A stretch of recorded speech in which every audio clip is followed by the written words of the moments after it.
He's a self-appointed assassin, a killer who believes he's on a mission beyond the law. He felt he was almost an avenging angel, that he was doing God's work. But to those who would cross his path, he was an angel of death. He was, in fact, the judge, the jury, and the person that carried out the sentence. Overnight, a city is thrown into blind panic that would soon spread across the country and beyond. The fugitive aspect of the case definitely became a worldwide manhunt. Clearly the sniper was playing a game with the police. But armed with the very latest in forensic technology, this is one game the cops have no intention of losing. People tell you policemen don't take things personally. I think we damn well do.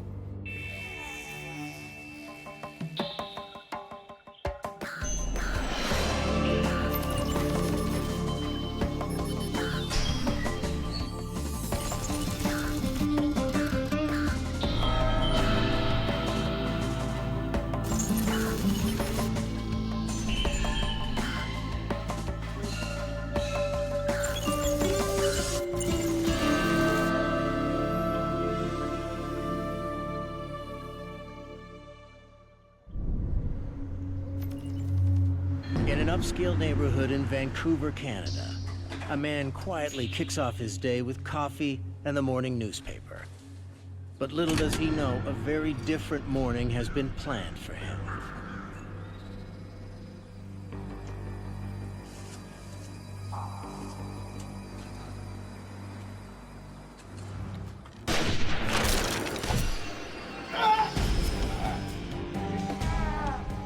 In broad daylight, and for no apparent reason, a man is gunned down in the safety of his own home by an unknown sniper. After his wife calls 911, Garson Romales is quickly rushed to hospital. While at his home, forensic experts scour the crime scene for evidence. One of the first to arrive is Sergeant Ann Drennan, who is shocked by the very nature of the crime. It's a very upscale, affluent neighborhood. It's normally very peaceful, very quiet there, and that type of call, a shooting or something with a lot of external violence involved, was very rare. When the first shot was fired, it went through the sliding glass doors into the kitchen area, but did not hit Dr. Romales. And the next bullet tears through his thigh and blows a hole the size of a cantaloupe. Blood everywhere, gushing out of the thigh. For a bullet to do that, the sniper must be using a very powerful weapon. And when investigators turn their attention to the laneway behind the house, their worst suspicions are confirmed. They find a spent shell casing, commonly used with M14 type rifles. The ammunition itself was very unusual, and this particular ammo was manufactured in either Russia or Asia. In the same garbage can, police find unused rifle shells. The problem is the spent shells and the live ones don't match. They were quite different from the shells that were located following the actual shooting. It appears their shooter has planted dummy evidence. So clearly the sniper was playing a game with the police. He was purposely deceiving them. He's actually thinking ahead to what are the police going to be looking for. Police are initially encouraged when a witness comes forward, telling them she has seen someone very suspicious. The man had been in her gas station and had very, very muddy hands, that he was rather dirty, he was kind of wet, and he looked as though he might have been outside and digging around in dirt or leaves. And from that, there were composite sketches made that police circulated. The man who was being sought had, average height, 200 pounds, white guy, not much to go on. But the sniper may have left behind another clue. They found what I'll call fresh garbage. It was remnants of food and drink boxes. Were these left behind by the shooter? If so, police wonder what kind of person would casually eat before committing such a cold-blooded act. It indicated that somebody had quite likely been in that area for a period of time. Waiting for the right moment to take a shot. The only good news in the case concerns the victim himself. Fortunately, he was a doctor. He was able to take the sash off his robe and make himself a tourniquet on his leg to try and stem the flow of blood. Garson Romales is headed for a full recovery. But despite their best efforts, police are no closer to finding their cold-blooded sniper. We didn't know what the motive was here. We knew that for whatever reason, someone had wanted to kill somebody in that house, and that it was likely the doctor. Certainly, the fear was there that there'd be another attack. And nearly a year to the day, that fear is realized.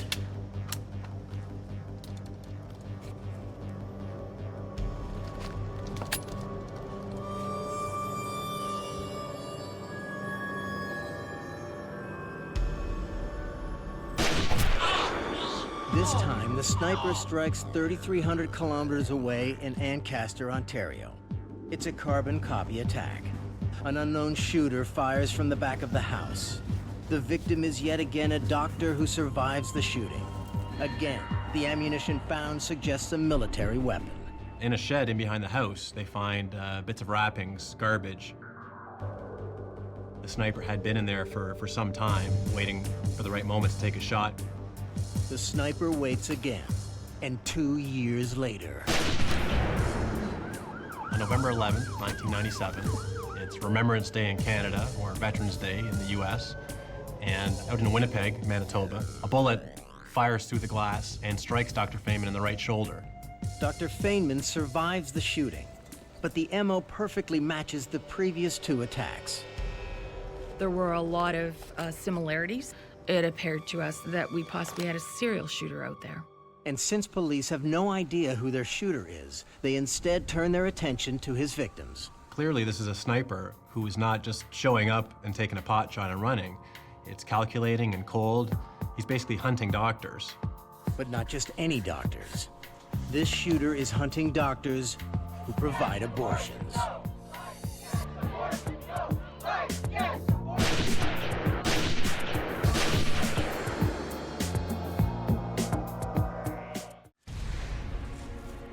On the trail of a mysterious serial sniper who has shot 3 victims in the quiet of their own homes, police come to a horrifying conclusion.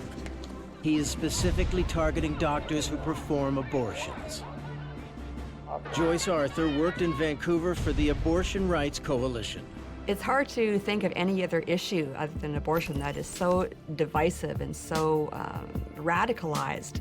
In late 1990s North America, government protection for both providers of abortions and the women who need their services caused anti-abortion activists to become increasingly violent, even in laid-back Vancouver. We were very much aware at the Vancouver Police Department of the increase in the level of violence and aggression that was involved in the whole anti-abortion movement. One guy was showing up with a baseball bat, being very threatening. Another guy showed up with a knife in his pocket. There were death threats. It was scary. As time went on, the doctors definitely became the primary targets. But no one had been this smooth and this well-planned that they would actually go in, shoot a doctor, and run with the intent of firing another day. After forming a national task force to look into the shootings, authorities must decide whether to go public with one of the crucial links: the date. 3 shootings: Dr. Romales, 1994, Vancouver; Dr. Short, 1995, Ancaster; and Dr. Feynman, 1997, Winnipeg, all on nearly the same day, Remembrance Day. This is someone who was attacking in the fall of each year for 2 reasons. For tactics, because the days are short and dark, and for symbolism. It's Remembrance Day, Veterans Day. The doctors, I think, kind of started to take a much lower profile, started to take security measures. Some of them were wearing bulletproof vests. These people were very afraid. And with each successful attack, the shooter is gaining more confidence. He's emboldened by what he's doing. And with Remembrance Day just weeks away, it's not only Canadian doctors who fear for their lives.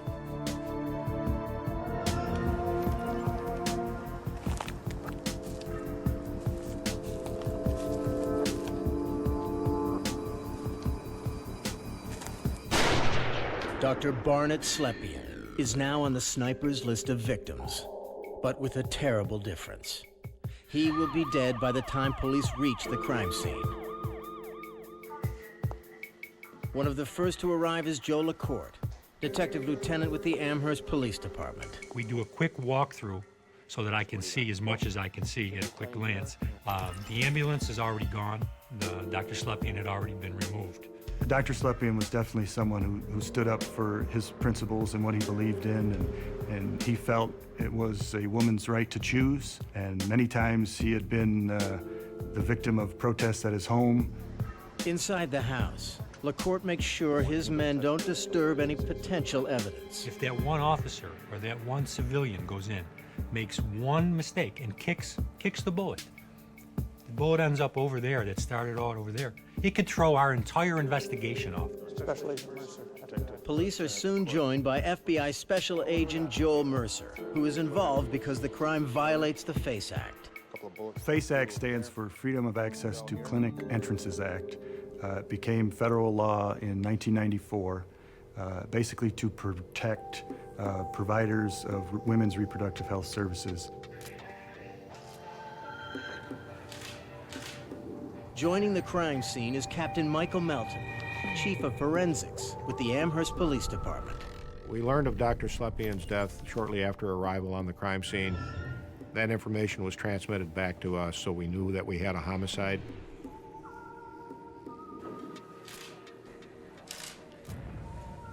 For FBI Special Agent Mercer, the reality of the case quickly sinks in.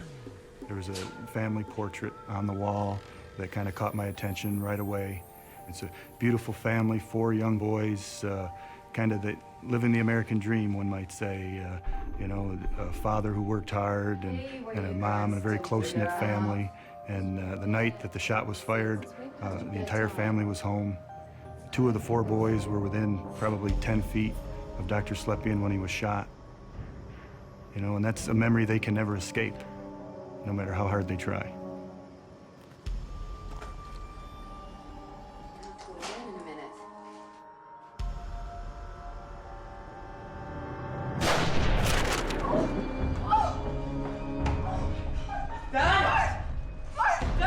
Here you're at your house.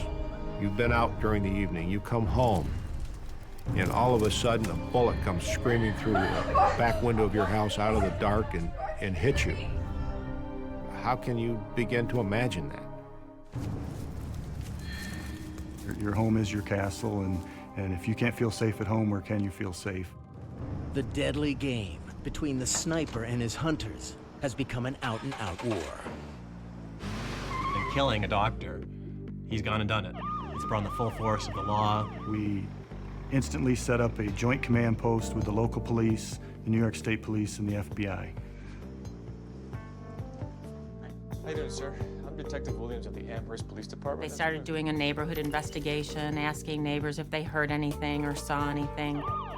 As the evening progressed, dogs were called out. The sheriff's department helicopter was in the air, searching for anyone who might have been back in the woods or any suspicious cars parked off at dead ends. I had the helicopter in the air for 2 reasons. 1, to see if the suspect was laying down in the field behind the house. 2, it had the forward-looking infrared on it, and if a cartridge is fired and ejected from a gun, it may retain enough heat to be picked up by that FLIR unit.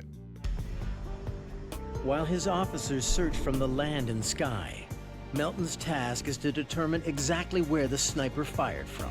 To find out where the bullet came from, I had requested the use of a ballistic laser. Melton aligns the laser with the bullet holes in the sliding glass door leading to the backyard. We projected that laser beam through the 3 holes that were present. We had the screen hole, which is on the interior, we had the interior glass surface, and then we had the exterior glass surface. In a line formed by the bullet holes, the laser beam tracks the trajectory of the bullet back to the woods and finds the very spot where a few hours ago the killer stood and fired. But once again, the sniper has vanished without a trace. Or has he? Police hope the Slepian crime scene will finally turn the tables on their killer. After wounding his 3 previous victims, all of them abortion doctors, a dangerous serial sniper commits a brutal act of murder.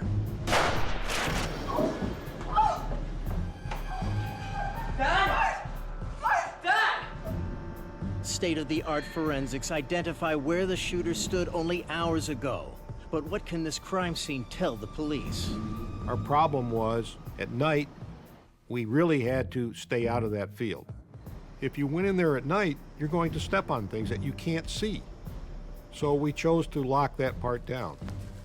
The next morning, Melton searches the area around the tree. We boxed off about a 12-foot area all the way around that tree, and we proceeded to do a ground cover recovery, meaning that all the leaves that were there, we scooped up and we sifted using sifters on location. The other thing that was really important was what we didn't find. And that was a crucial piece. And the fact that we couldn't find that cartridge case really started to tell us more about the suspect. Unable to find any ballistic evidence, police turn their focus to the actual tree where the laser hit. Pretty much looking for a needle in a haystack. Now, in this day and age, not only looking for hard forensics, looking for DNA materials, whether it be a hair or a fiber. You're not just looking for big items, looking for something that might have perspiration on it. Bark has crevices in it. It's heavily textured. And if I lay a piece of clothing against that bark, it could scrape off a fiber. If I rub my head against it, it could snag a hair from my head and be caught on the back side of that bark, and we can't see it. We take what we call footwear lifters. It's an adhesive material, and we adhere that to the areas of the branches we felt were possibly used by a shooter to brace against. Finally, they get lucky. We noticed that there were some hair and fiber, trace evidence there. The fibers that were found on the tree were a blue-green acrylic fiber, most likely from a sweater. All of that was sent to the FBI lab in Washington so that they could start their analysis as to what they might find. Certainly DNA has become the gold standard for homicide investigations, a critical step sometimes in convicting someone of murder. But the key point is, if you find the DNA, that's great. But if you have no one to match it to, all you have is a DNA profile of an unknown assailant. And while the cops hope their forensic evidence will lead them to their prey, Hamilton Spectator. back in Canada, a mysterious package is delivered.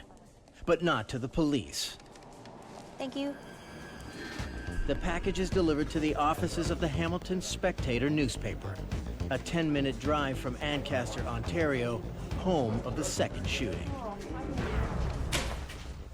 It appears to be a personal message from the sniper to the world. Running with the story is crime reporter Bill Dunphy. It was a very disturbing package, complete with graphics, a collage and scribblings on it with some vague references and threats, including a taunt to the police telling them to solve the puzzle, piggies, is how I think he put it. The police became very interested in this and redoubled their efforts. In all, 10 packages are sent. These messages were increasingly violent and disturbing. I remember one featured a doctor lying in a pool of blood. There was another one with the 4 horsemen of the apocalypse. The concern among the police, the public, and in our newsroom really was ratcheted very high. But back in Amherst, New York, police are no closer to tracking Dr. Slepian's killer. In terms of suspects for the shooting, there's certainly a list of radical pro-lifers in the U.S. that are on the radar of the FBI and police authorities. But in terms of the specific shooter, they don't have a name. And with Remembrance Day less than 2 weeks away, the pressure is on. We know we have other abortion doctors that live in town. There's certainly notifications that are made to make them aware. Heavy checks are placed on their homes and places of business. Certainly, now we're heightened as to something else might happening. Pressure is only made worse by the media blitz the Slepian killing receives. The story explodes. It's on CNN, it's international. The murder of Dr. Slepian was a cold-blooded assassination. It was the type of murder for which the death penalty should apply. It definitely drew media attention both locally and nationally, given the fact that Dr. Slepian was a provider of women's reproductive health services. And that certainly added the pressure to the investigators. For police, it's time for good old-fashioned grunt work. Investigatively, we're doing probably 100 things at the same time. We have detectives knocking on doors. We're stretching the perimeter out. for any suspicious cars over the last 6 months. We're putting out information to the news. If anybody saw anything, come in. We're establishing tip lines. We're meeting with the FBI and with the Canadian authorities. We're picking their brains, give us everything they know about the other shootings. All that hard work pays off. A person from the neighborhood of Dr. Slepian came into the command post and said that she had information. She jogs every morning, and 9 days before the shooting, she went out to do her usual jog. She saw a party who was in an older model car. She said, "Nah, that's not right." And the reason it catches her attention is that she jogs in that neighborhood every morning. She knows who the paper boy is. She knows who the milkman is. She knows when people are walking their dogs, when they're leaving for work, when they're getting home from work. And this car seemed out of place. Realizing he's being watched, the man gets out of his car and begins to jog, but barely. He's not really jogging. She describes it as plodding. He kind of limped. He was lumbering along like he was pretending, and it just didn't seem right to her. This individual turned left toward Dr. Slepian's house, and this witness turned right and continued on her run. After she came back from her jog, which was about an hour, and the car was still there, she thought it was very odd that he'd still be out there running, because he really didn't look like the type of person who would be in shape to do that. The woman then does something truly remarkable. She keeps a jogging journal, and she wrote what path she went and, what time she went out. And she was a very, very smart lady. She wrote the plate number down. She knew it wasn't right, and she wrote it down. This is the kind of person you could die for on any investigation. And when we ran that Vermont license plate, it was registered to James Charles Kopp. Within minutes, police get their very first look at the man who may be their killer. Kopp had 30-plus anti-abortion arrests throughout the United States. We even were able to find arrests that he got when he was out of the country, when he was in Europe. We found arrests, I believe he was in jail in Italy for abortion protests. This seemed to be the only thing this man did.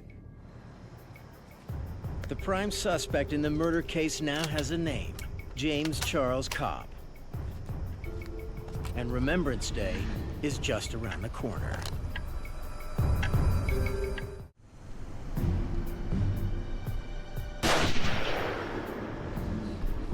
Taunted by a killer who targets abortion doctors, police are not able to put together any leads until a witness connects them to a suspect who could be their murderer, James Charles Kopp. We developed James Kopp as a suspect, but James Kopp is nowhere to be found. But there was certainly a concern that if we went public with Mr. Kopp's identity, he would go underground. Well, we don't want to push him further underground because we've kind of gotten the idea he's pretty good at hiding. We try to make lists of everyone who knows him, everywhere he's been. We try to find out everything we can about Mr. Kopp. And what they discover is that Kopp has been hanging out with a radical anti-abortion group called the Army of God. The Army of God is a loose-knit terrorist group of anti-abortion individuals. They will do whatever they need to do to stop abortions. They are the people that will glue the doors, who will set an arson fire in an abortion clinic, who will take it to the next level. And one of the things in the Army of God manual is they give thanks to certain people. And the first person they give thanks to is someone referred to as Atomic Dog.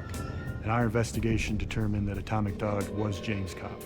Mr. Kopp got the name Atomic Dog because in his quest to stop abortion and abortion clinics, he developed a lock that was able to lock two people together. He would bolt himself to entrances and not allow people to walk through. And I think they named that the Atomic Lock.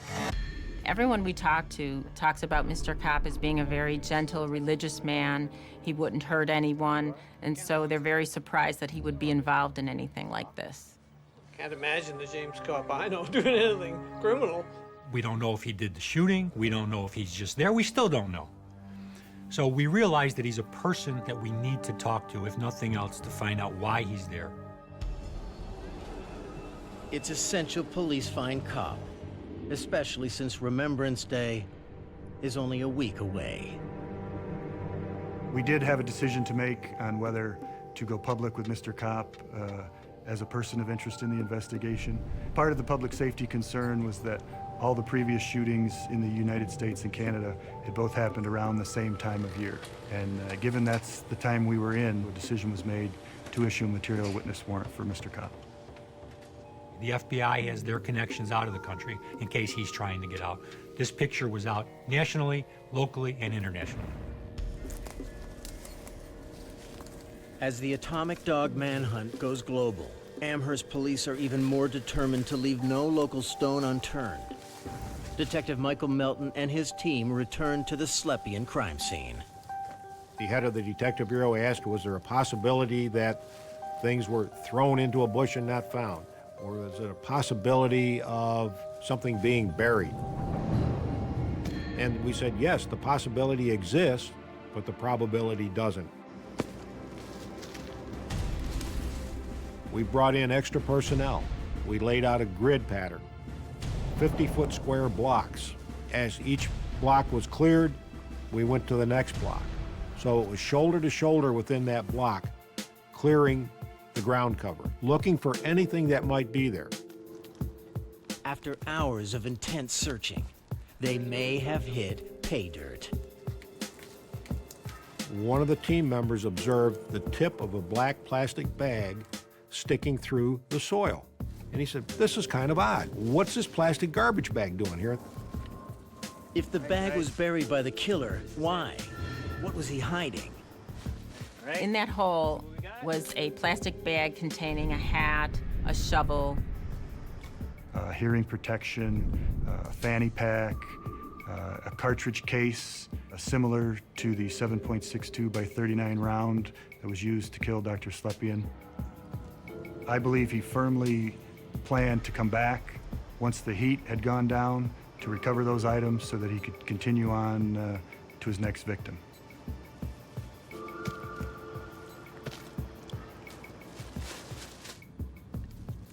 If the killer didn't want to be seen leaving with his equipment, wouldn't he have also stashed the gun? No gun. But the hat hole items could contain DNA. DNA that might connect to the shooting tree and ultimately to the sniper himself. Knowing lab results will take weeks, police ramp up their hunt for Kopp. When we went to the address where his vehicle was registered, the people living there knew Mr. Kopp through the anti-abortion movement and had agreed to Mr. Kopp's request to use their address. And then what they do is periodically they bundle up his mail and they forwarded it on to another address in the state of Vermont. When FBI agents went to that second address, they're basically told the exact same story. He seems to have no permanent residence. Mr. Kopp had dozens of aliases. He lived from post office box to post office box. We tracked down the family. They hadn't heard from him. They didn't know where he was. But at a New Jersey address, they finally get a break. Stashed in a closet, they find a treasure trove of personal effects left behind by Atomic Dog. Some of the items of note included a magazine that was subscribed to a Dennis Malvasi. Initially, we didn't know who Dennis Malvasi was. Investigators rushed to find out more about Dennis Malvasi and his connection to James Kopp. As we started to do a workup on Dennis, we realized that he had been convicted of bombing abortion clinics in the 1980s in the New York City area. And obviously, the fact that Dennis had used violence in the past concerned us and caused us to want to locate Dennis. Or to find out if Dennis Malvasi is the killer himself. But try as they may, they can no more find Malvasi than James Kopp. It's as if both had disappeared into thin air. And this was common with the Army of God. They didn't want to be found. Then, on December 22nd, 1998, 2 months after Dr. Slepian's murder, a Port Authority officer on a routine check of a public parking lot stumbles onto an abandoned car with Vermont license plates. The parking lot in question, Newark International Airport. The man they're chasing could now be anywhere in the world. Soon after discovering that their prime suspect is a member of the violent anti-abortion group Army of God, a car with Vermont plates is discovered abandoned at an airport parking lot. Police quickly recognize the plate numbers.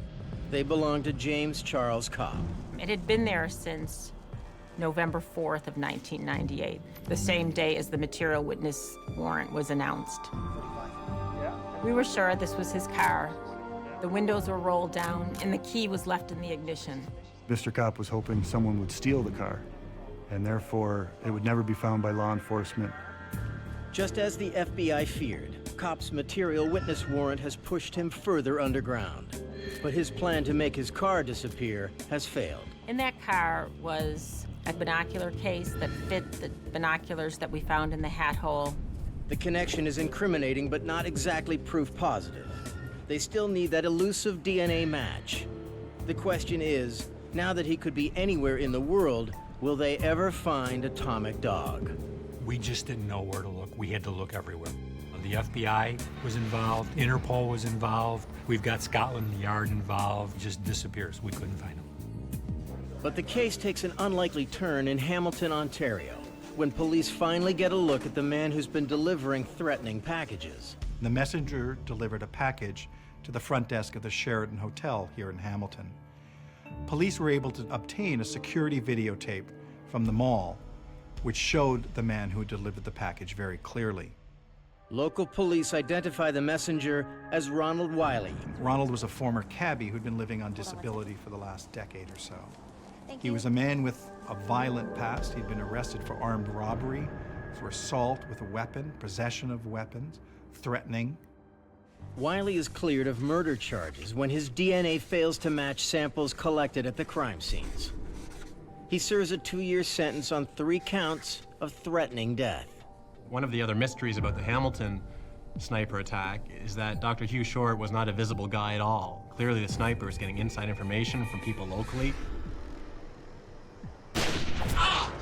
This raised the real possibility that Ron Wiley and James Kopp actually did know each other. I think the question still remains. After a long winter, the Slepian crime scene is once again accessible. Police search a 3rd time, more determined than ever to find the murder weapon. But they are confronted by a puzzling new clue. One investigator noticed some red spray paint markings on a tree.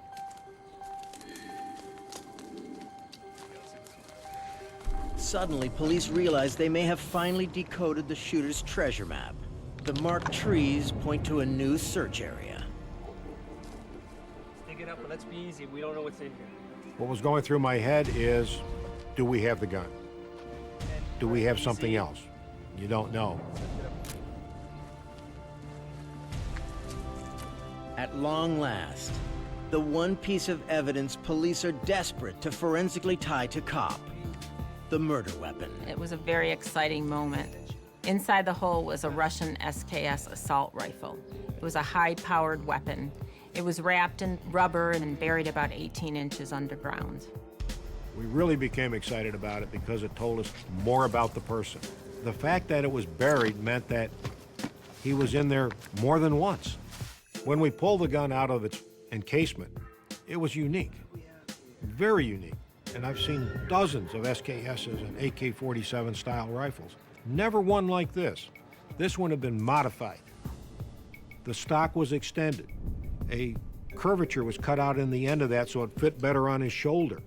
Its only purpose, to make the gun's accuracy more deadly. Crude, yes. Effective, absolutely effective. The gun is also fitted with a custom scope. When you put a rifle to your shoulder, the scope is very close to your eye. You could leave the DNA there just based on your handling of that gun. And the answer to why they could never find a spent cartridge anywhere: a shell catcher. 12-gauge wire, a homemade cloth bag. It caught the cartridge. The cartridge was in the bag. Forensic examination of the weapon did determine that it was the same caliber round as the fatal round. On the gun, they also find the same blue-green fiber that was found on the tree. But more importantly, they also find that same fiber in Kopp's car. There's no longer any doubt James Charles Kopp is their prime suspect. In June 1999, Kopp was placed on the FBI's top 10 most wanted fugitive list. The fugitive aspect of the case definitely became a worldwide manhunt. That certainly raises the stakes for us. Wherever Cop may be, police figure he's forced to keep a low profile. That means he's most likely broke and in need of support from Army of God members back home. Mr. Cop wasn't going to be reaching out to many people. He wasn't going to put others in harm's way. Several months after he's placed on the top 10 most wanted fugitive list, we get some information from an individual in New York who knows people that are in contact with Mr. Cop. He provides information to us that generates some probable cause for electronic installations to listen to this couple in Brooklyn communicate with James Charles Cop. Their informant leads the FBI to wiretap Ted and Joyce Barnes, a couple leading a seemingly normal family life in Brooklyn. The name Ted Barnes uses at home, Dennis Malvasi. Investigators recognize the name from the magazine and Cop's belongings, the man with prior convictions for bombing abortion clinics in New York City. Of even greater interest to the FBI is the identity of Joyce Barnes, Malvasi's wife. Her real name is Loretta Mara. Loretta Mara was Cop's closest confidant. Loretta Mara protested with James Cop, rescued with him, as they say, at the abortion clinics. And James Cop had a deep affection for Loretta Mara. I believe, and friends of his believed, that he loved her. The wiretap confirms that Malvasi and Mara are hiding under the assumed names Ted and Joyce Barnes. The wiretap also confirms their primary topic of conversation, James Charles Cop.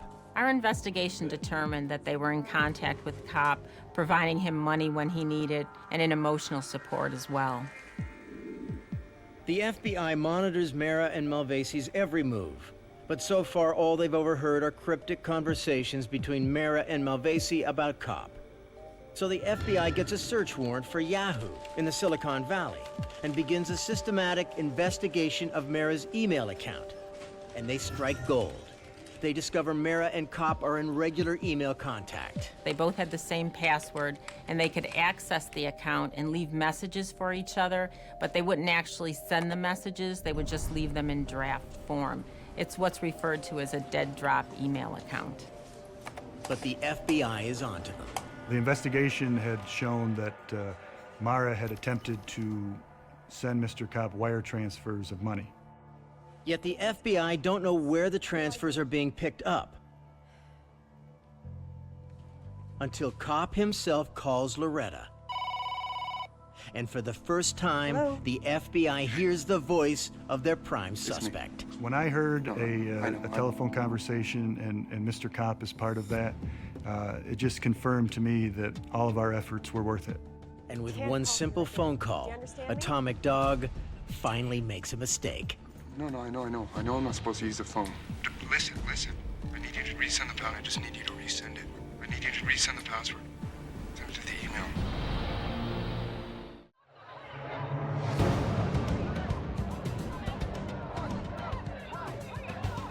A wiretap reveals that James Cop is in contact with fellow Army of God members Loretta Mara and her husband Dennis Malvasi.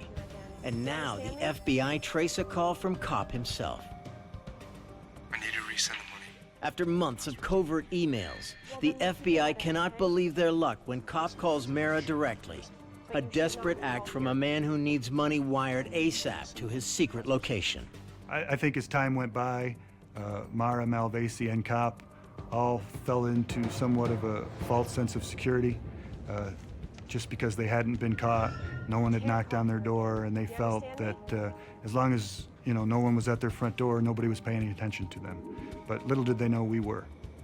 I need you to resend it. Listen. I need you to send it to the post office in Da Nang. During that call, Mr. Cop actually identifies what town he's in. We relay that information to the French National Police through our legal attaché in Paris. The clock counts down while Cop gets his money.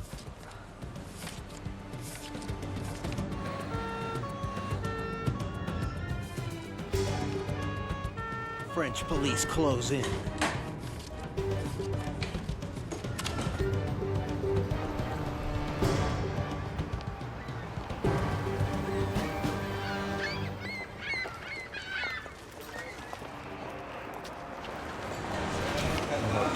minutes after that, we were notified that Mr. Kopp was in custody. After more than 2 years on the run, the cops finally slapped the leash on Atomic Dog. You know, we were thrilled. Finally, all our hard work came to fruition. I was excited for the FBI, for the New York State Police, for the Amherst Police, and most importantly for the Slepian family. On the day James Charles Kopp is arrested in France, FBI agents arrest Mera and Malvesi in New York City. But the question is, will they be able to keep him behind bars? I felt that it was the beginning of the end, but I knew we had a long way to go. Knowing he may face the death penalty in the U.S., Kopp claims it wasn't his intention to murder Dr. Slepian. My intention was to injure him in such a way that he couldn't abort. And I failed. If you want to hurt him so he can't do it, why don't you just go up to him with a baseball bat? Break his arm. Why did you pick a high-powered military rifle to do it? You afraid to go walk up to his face? No, you gotta snipe him from a dark, wooded area. You gotta hide in the woods in the night and shoot the guy in the back. Because of French law, the notorious killer could wind up once again a free man. France refuses to extradite Kopp on the grounds that he will most likely be executed if sent back home. Like Canada, France's extradition laws prohibits them to do so. The French government had to be assured from the United States federal government that the federal government would not seek the death penalty. Confident they have enough forensic evidence to put Kopp behind bars for life, the U.S. agrees not to seek the death penalty. Atomic Dog is sent home. Changing his tune, Kopp soon admits to second-degree murder. My own theory is that he admitted to the shooting to protect Loretta, to get her early release from prison for having been charged with harboring him as a fugitive. But in spite of Kopp's admission, the evidence tells a different story. The shooting tree, the hat hole, and the gun conclusively tie Kopp to the first-degree murder of Dr. Slepian. I have never experienced a case where I had such an avalanche of evidence.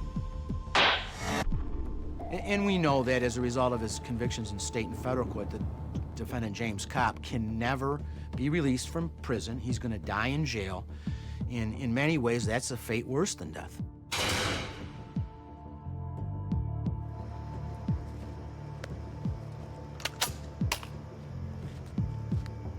It's only a matter of time before Kopp will be formally charged with the Canadian shootings. I discovered that James Kopp had a couple of close friends in the Vancouver area, fellow protesters. There's no doubt in my mind that James Kopp is guilty of the shootings in Canada. Mr. Kopp was forensically tied through DNA to one of the Canadian shootings in Ancaster, Ontario. The remaining shootings, he was certainly tied through border crossing activity of his vehicle. He shattered a whole family. He took a husband away from a wife, and 4 boys spent the rest of their lives without a father. So when Mr. Kopp says, I did what I had to do to save lives, he ruined more lives that night than just killing Dr. Slepian.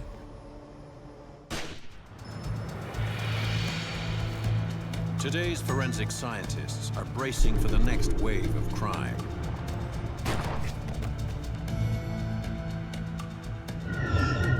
A new generation of crime fighters are blazing the trail with a startling array of forensic weapons. Did you, in fact, shoot and kill Richard Stewart? No. Over the next year, you're going to see the use of facial recognition deployments rise dramatically. Our response time is measured in seconds, not minutes. The average person living in an urban center is captured on videotape 8 to 12 times a day. So is the criminal population. There are always going to be new methods, and we always have to make these decisions. How reliable are they? It's the beginning of a new digital era.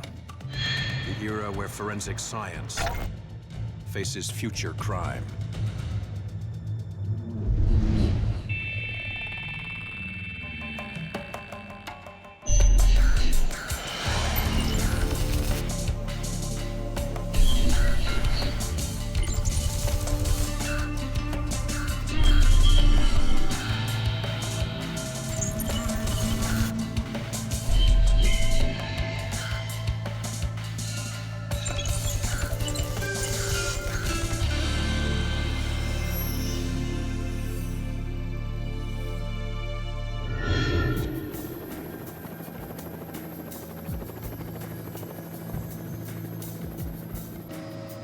2 months of forensic investigation has come to this: a police manhunt for a murderer on the loose.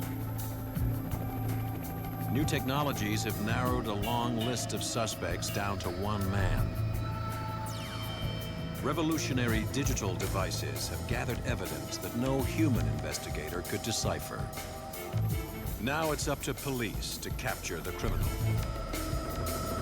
Air 1 Control, we're just arriving on scene now. We got one male running to a vehicle now. If forensic scientists are right, the murderer has been identified without a single human witness to his crime. 10-4, the vehicle is continuing still westbound Conlon Road.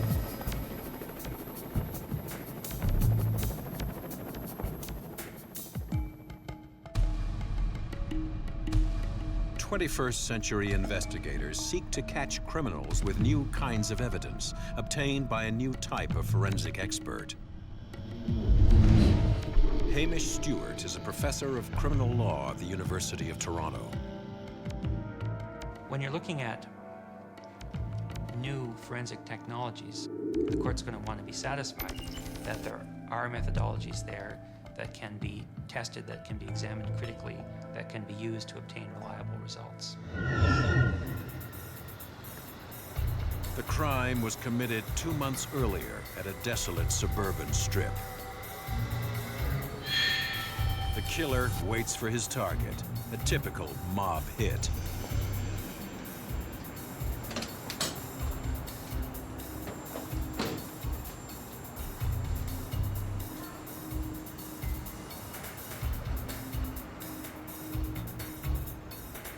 The victim arrives, going about his business as he does every Sunday.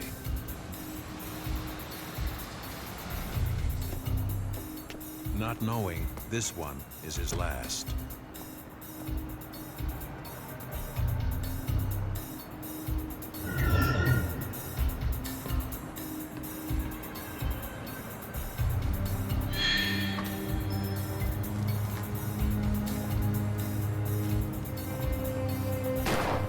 The shooter escapes.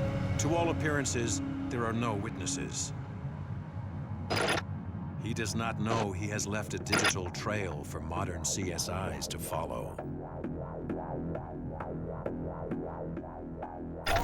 Carl Adrian is a crime scene diagrammer at the FBI.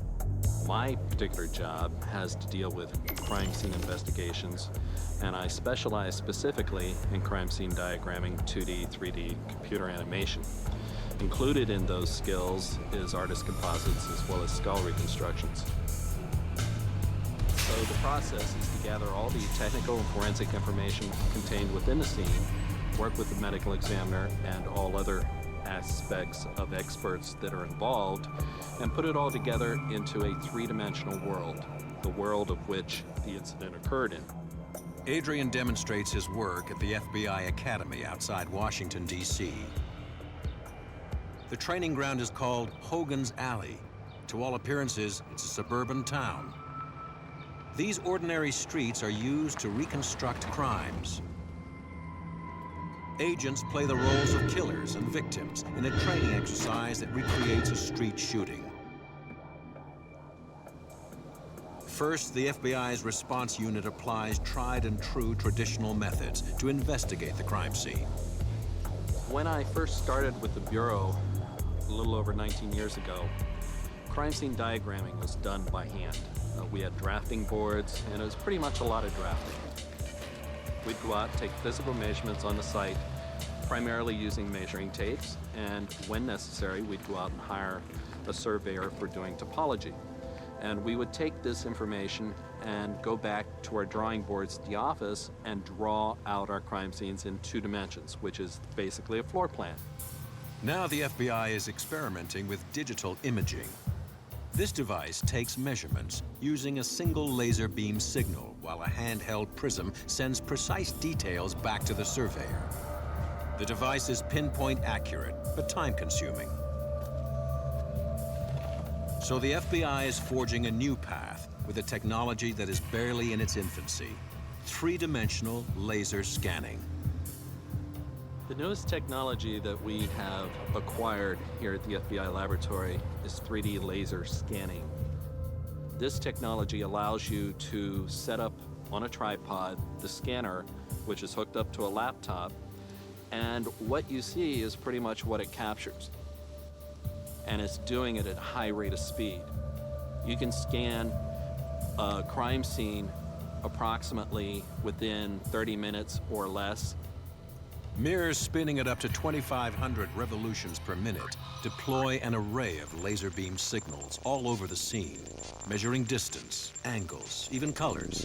No detail escapes detection. The scan takes minutes, not hours. The result is a 360-degree digital image with such dense resolution that it actually looks like a photograph. You can set it up, move it, do multiple scans, and the software will allow you to stitch all this information together and create a three-dimensional scene that is exactly what you see. It includes all your topology. It includes right down to the leaves on a tree. It's quite amazing technology. Adrian was a CSI on the Oklahoma City bombing in 1995. Had this 3D technology existed then, his job would have been a lot easier and a lot safer. And one of the problems with a scene of that size, where you have a building that's literally been devastated and a number of buildings, is gathering the information.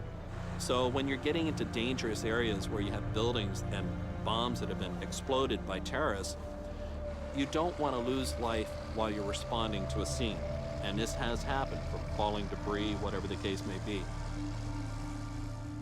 The digital image allows investigators to fly through the area without disturbing the evidence. This virtual reality trip to the crime scene is a powerful courtroom tool. So the animation that occurs in a courtroom is not acting out a scenario. It's building the scenario and moving the camera through the scene. This allows us to let the jury literally do a walkthrough without actually ever being there. Still, legal experts warn that even precise 3D laser scans are not foolproof. Suppose you have a crime scene analyst who says that he can make for you a three-dimensional recreation of the crime scene. And that would be a wonderful tool for investigative purposes. In many cases, it would also be very helpful to a jury. But whenever you have a process of reconstructing what went on, you inevitably have interpretive decisions that you have to make about what does this mean and how does it fit with something else. And the farther back you go in time from the crime scene as the analyst found it, the larger those interpretive elements are going to become. Field investigators insist that this technology will help put more criminals behind bars. In the past, these type of people who have committed these types of crimes have gotten off because they've not been able to prove to a jury beyond a reasonable doubt that this is what occurred.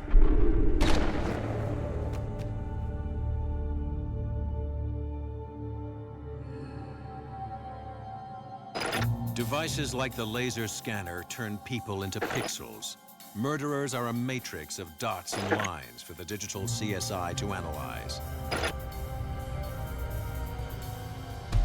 And another electronic scanner proves that the face is as unique as the fingerprint.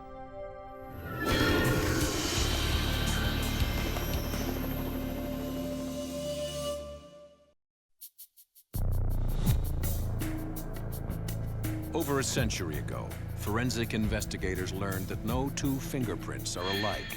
This knowledge marked a revolution in crime scene investigation. Now, forensic experts have discovered that fingerprints are just the beginning. Every criminal has a unique biological signature. This new science is called biometrics, and it is the future of CSI. Computerized face recognition is the new fingerprinting.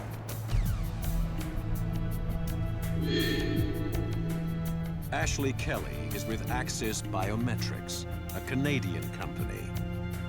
Access Biometrics created a facial recognition solution based off of what we call holographic quantum neural technology. In its simplest form, it's an advanced mathematical formula based on how the brain works. Please step here and please watch the camera. When we meet an individual, we store a memory representation of them in our brain. And what we have done is really taught the computer how to do exactly the same thing, to store that information, to continually update it, and define what is unique about you compared to everybody else that we've met in our lifetime.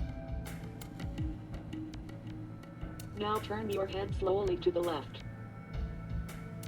Please turn your head 21st century criminals will be processed by a computer that can see facial differences in billions of individuals. Video obtained from the crime is digitized into the computer. It looks for distinct shots of the killer and creates a three-dimensional mental image of him in its memory bank. The computer takes hundreds of pictures and compares his likeness with every other individual in its database. Every individual has a number of different characteristics or physical features about them that are specifically unique to that person. Biometrics can be used for iris, fingerprint, facial recognition, voice verification. They're going as far as looking at ear recognition. Those are particular body parts or physical components that make you unique compared to everybody else in the world. When you start accumulating that data and comparing it against other individuals, you have a process for identifying or defining a difference between those people. The computer identifies the suspect as the man photographed at the crime scene. Facial recognition complete. The suspect is Tony White. This information will be relayed to police, who will make him a prime suspect in their investigation. It's powerful evidence obtained by an electronic witness. The access system captures information the same way that we capture information as an individual. We take information that we already know about an individual and pass that over very quickly on people that are going by us until we recognize the person we're looking for. We create a little memory engram in a mathematical formula and enfold as much information into the same space as we can to create a very clear picture of an individual.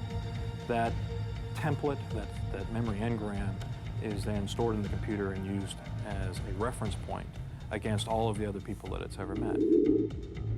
The technology behind facial recognition is staggeringly complex. The computer is a form of artificial intelligence with the endless capacity to learn. Even disguises cannot fool it for long. It is capable of learning and distinguishing patterns and image differences between individuals. So the more that you are presented to the system, the more accurate the information is going to become. So much like when I meet you, I will understand, today what you look like. Tomorrow, if you come in with a different hairstyle or different glasses, I still have the ability to vaguely recognize you. The system does exactly the same thing. It continues to update itself. In the wake of September 11, research and development in facial recognition has exploded. In North America and Europe, the technology is about to be put to the test. Over the next year, you're going to see the use of facial recognition deployments rise dramatically. You'll see it in airport solutions and law enforcement applications and a lot of building security or access control solutions. Fed with the appropriate inbound information that is gathered through the intelligence community, and you target that information to where you think your suspect might be coming through. Just having it blindly thrown around really is not going to be that beneficial. Though still in its early stages of development, facial recognition has already raised an uproar about privacy rights.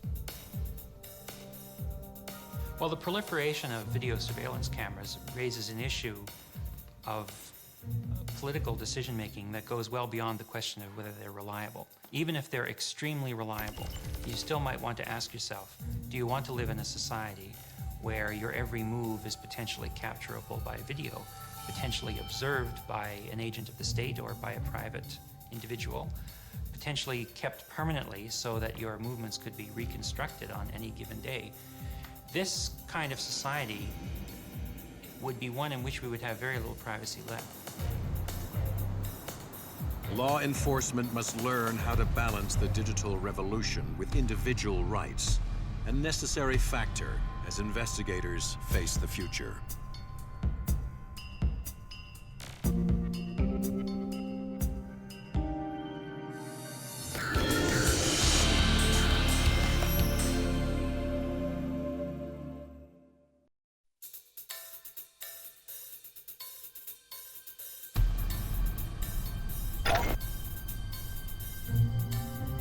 In a typical day, the average North American is caught on camera 8 to 12 times. In the United Kingdom, that number is a staggering 200. Forensic video is a silent witness. Video has no opinion. Jerry Lana is a forensic video analyst with the Ontario Provincial Police. If you just think of yourself when you get in your car in the morning and you stop for gas, you're on video. You get on the highway, you're on video. You stop for milk after work, you're on video. Most places of employment have video, and so on and so forth. Security camera evidence is so widespread that police forces all over the world have created video analysis units. These digital detectives use powerful computer tools to extract evidence from flawed footage. I think the important thing that a forensic video analyst does is to preserve the integrity of the original videotape exhibit that comes into his possession, meaning getting the videotape put into the digital world through various forensic nonlinear video editing systems. Once the videotape is captured into the digital world, the videotape can be viewed frame by frame in order to gain identifiable marks of a suspect individual, markings on clothing, tattoos, etc. for court presentation and investigations. Hamish Stewart is an expert in the law of evidence. The argument that video evidence or video reconstruction is better than eyewitness evidence, there's some merit to that argument. And because it's well recognized in the psychological literature that faulty eyewitness identification is very common, that people can easily be led to believe that they saw someone at the crime scene when in fact they saw him later or in a different context and transferred the image back to the crime scene. This is a very common phenomenon. And so there is a sense in which the claim that video evidence is better than eyewitness evidence is true. Brian Dalrymple is a forensic photographer who has witnessed the digital revolution. There's a huge difference between analog and digital imaging. Analog imaging is conventional photography. It has served us very well over the years, but now the advent of digital imaging has allowed us to extend our reach forensically. There are two huge advantages that digital imaging has over photography. The first one is sensitivity, and the second one is control.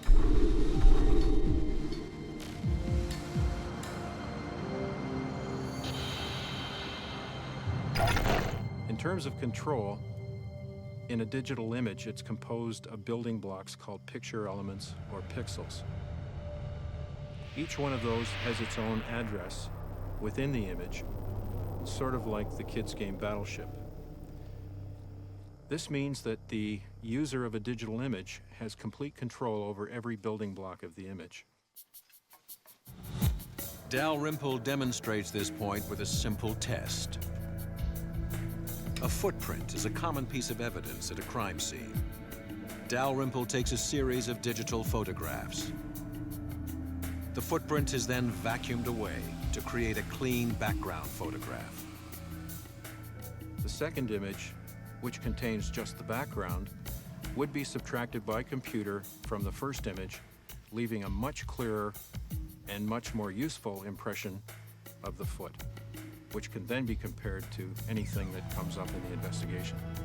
Digital imaging has transformed forensic investigation.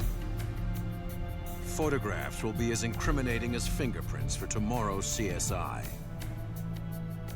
Today's forensic computers contain a palette of special effects tools to help find evidence that the human eye cannot see. What I want to do is take the suspect and the footage that I think looks the best from an identifiable standpoint, and possibly where he looks at the security camera or looks into the bank unknowingly that there's a security camera inside, which would be a pretty good shot right there.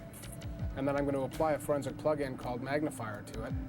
And with Magnifier, it enables me to set a bounding box or a target point around the suspect and close in on him.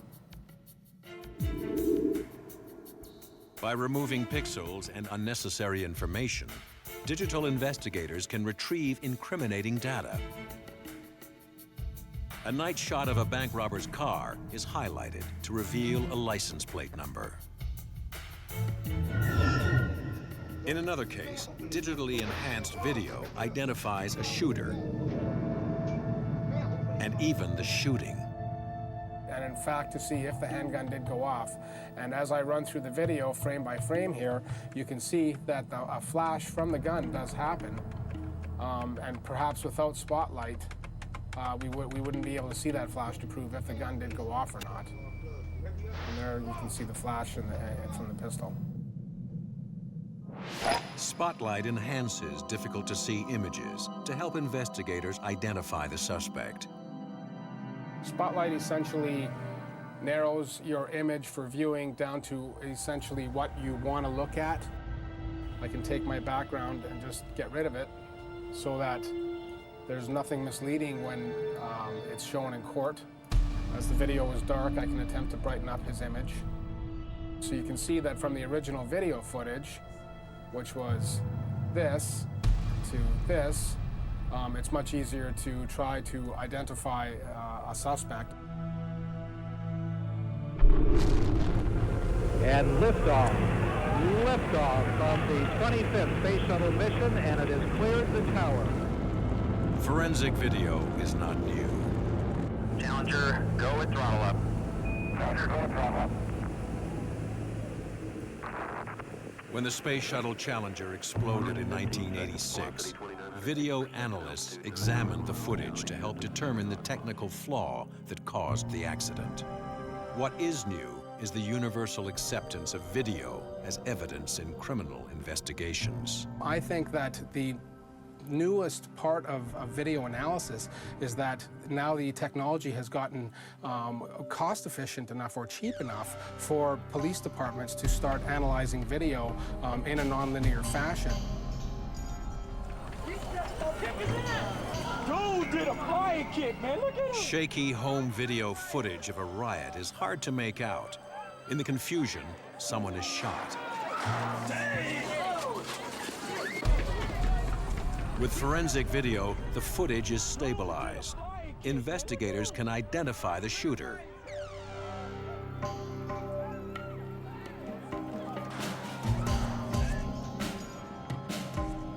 The cameraman follows the panicked crowd.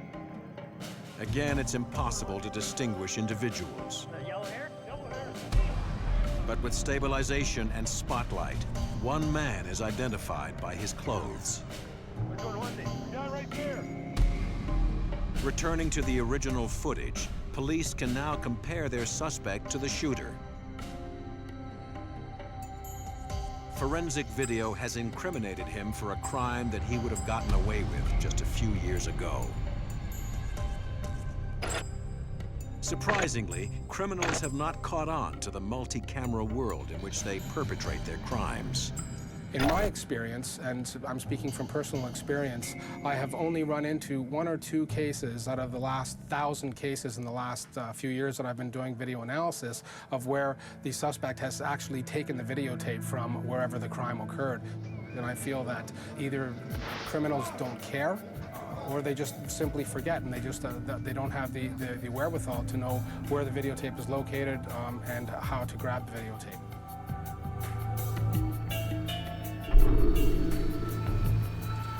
The United Kingdom takes closed-circuit television surveillance seriously. Cameras overlook almost every street in every city. Even London buses are outfitted with cameras. And these images don't just get recorded on tape. They're monitored real time by local police. It's a delicate balance of the law and civil liberties. There's undoubtedly a trade-off there between capturing criminals and privacy. I'm not saying where the trade-off is. I'm simply saying we ought not to embrace this technology simply because of its reliability. There are other concerns as well.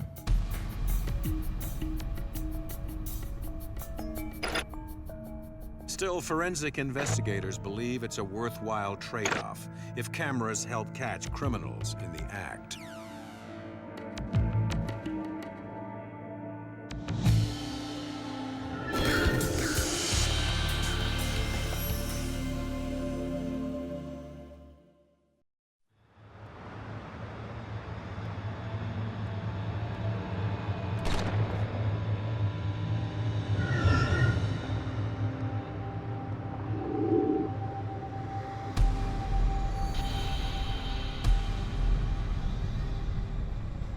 While forensic video, laser scanners, and face recognition work with pictures, another new digital technology examines sounds.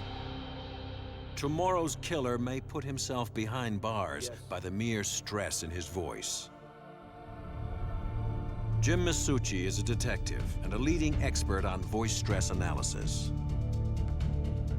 Every one of us has what they call a micro muscle in our larynx, which is an involuntary muscle.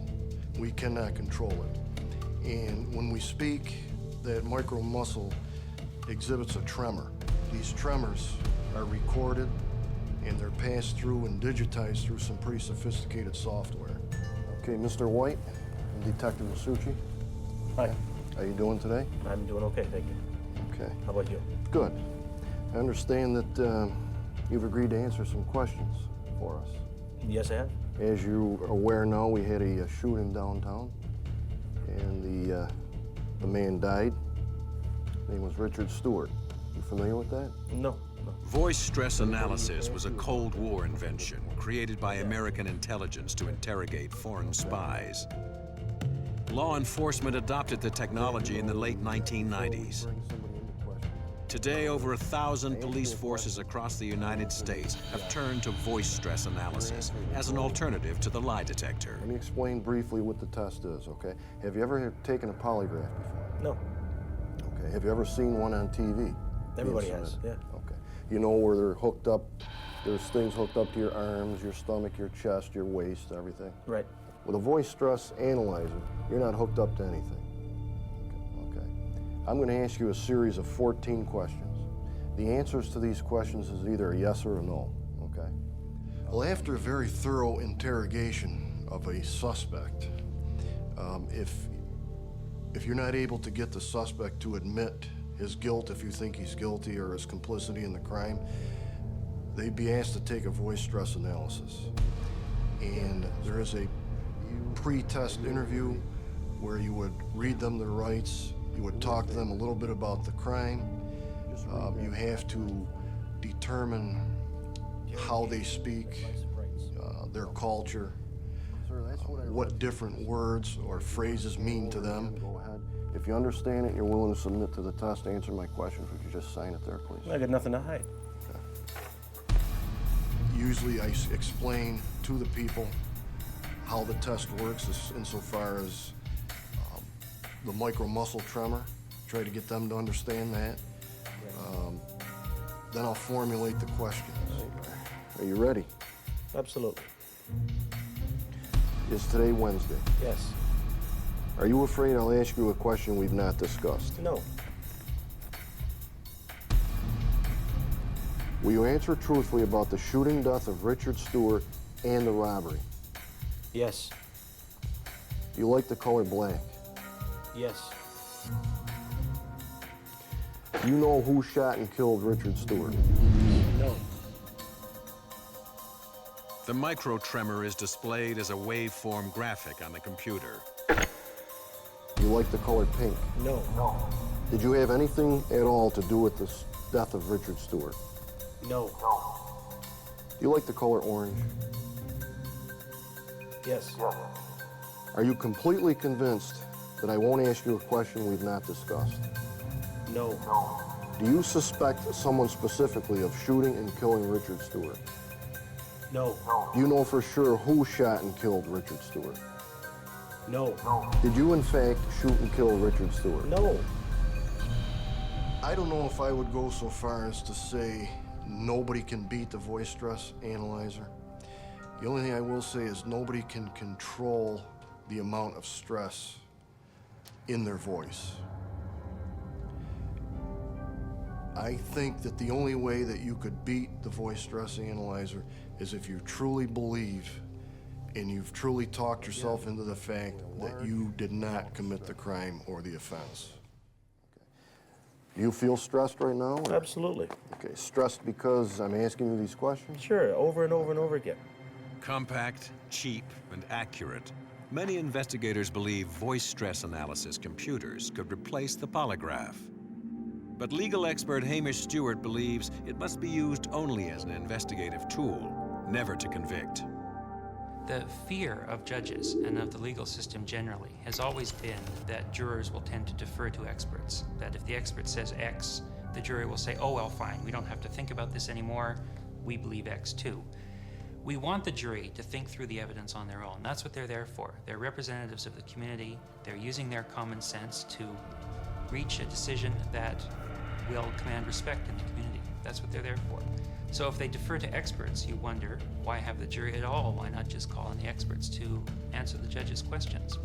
Okay, Tony, obviously you and I have a difference of opinion on what happened here.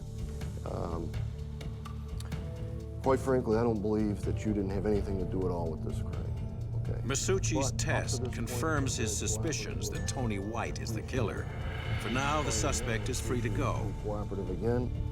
Again, I thank you. But investigators now have the evidence they need to launch their final maneuver. A camera in the sky.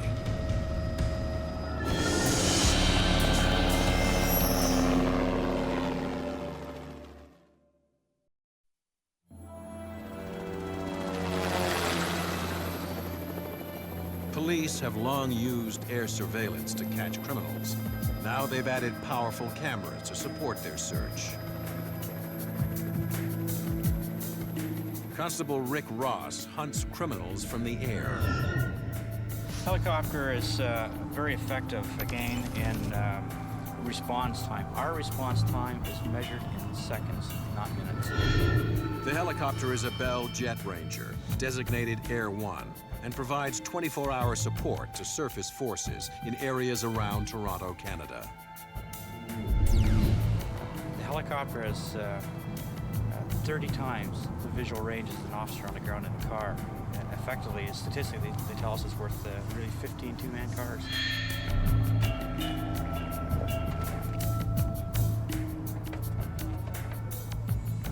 Rick Ross flies with pilot Bruce Buck, who's logged over 9,000 hours in the air.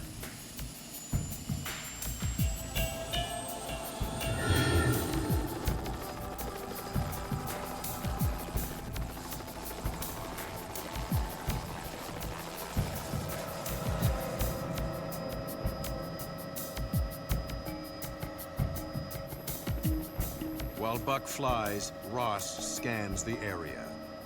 Air 1 is equipped with powerful video cameras to help officers assess the threat and guide ground forces to the scene. It's video technology available in every household, supercharged for police surveillance. Our average speed while we're traveling throughout the region, on average we're traveling about 175, 185 kilometers per hour. And again, our height, we're generally speaking at 1,000 feet. Depending on the seriousness of the incident, the aircraft, we can descend down and land if necessary. But it's nighttime when the helicopter's capabilities are truly put to the test. Air 1 is armed with a powerful camera called an FLIR, or FLIR, acronym for Forward-Looking Infrared. The FLIR technology was developed by the U.S. military for night ops. It uses a finely tuned sensor that detects heat for any object above absolute zero. Even cold objects like snow and ice radiate a thermal image that the human eye cannot see. The FLIR turns that heat signature into an electronic signal that is then rendered into a video image that the human eye can see. Basically, what our FLIR does, the capabilities it gives me, is being able to look in the darkness. Unlike night vision, you need a light source. You have to have some type of light source to see the ground. With the FLIR, infrared, you do not need a light source, absolutely total darkness. What it does is it detects surface temperature, all from 1,000 feet up, looking into that darkness. The helicopter is also equipped with a remote-controlled searchlight with 30 million candle power, a beam with enough intensity to turn night into day. We have a light on the back. Our light is, we call it the night sun. Why? It's a night sun. It's that bright. I'm told when that light comes on, you're on the ground, it's daylight. Air One's FLIR and Night Sun deliver the final blow as the killer races to escape.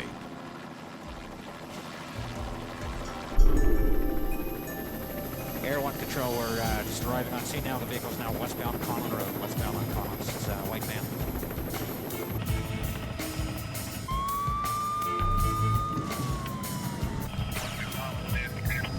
Okay, the vehicle is leaving Conlon Road. It's turning southbound into a field.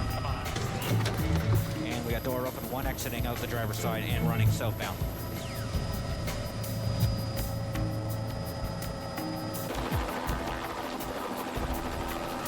Suspect still running southbound in the field.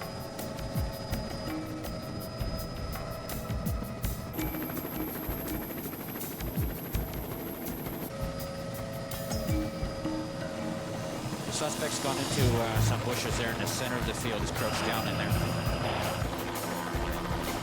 The suspect is still in the bush area in front of you. Thermal imager, it is so sensitive that when at 1,000 feet, when there's a canine handler tracking with the dog, I can see the lead line.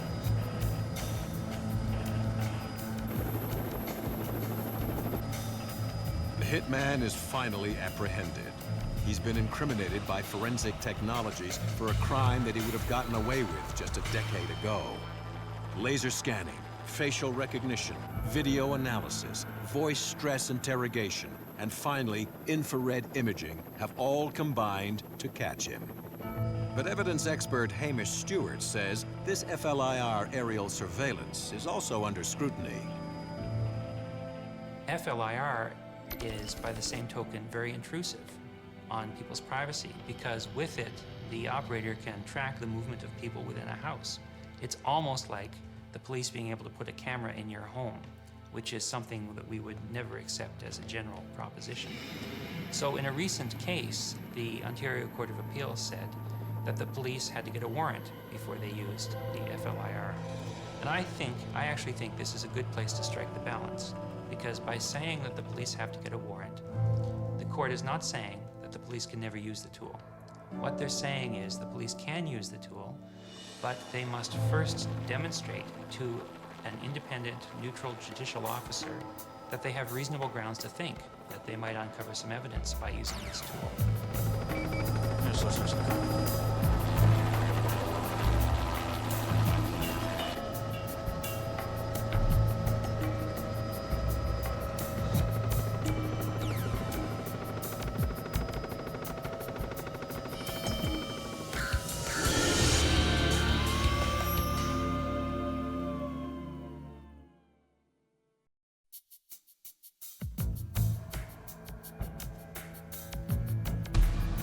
The digital trail left by a criminal is stunning.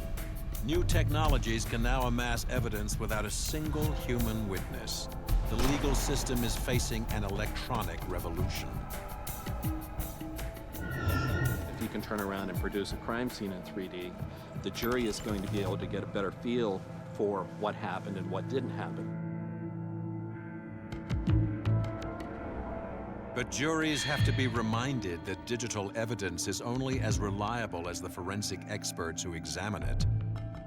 If your video evidence has been clarified or enhanced by an expert, then again, that's going to raise these questions of interpretation. What decisions do you make in the process of clarifying or enhancing the video? Without the clarifications or enhancements, the video may be very blurry and very difficult for the trier of fact to use.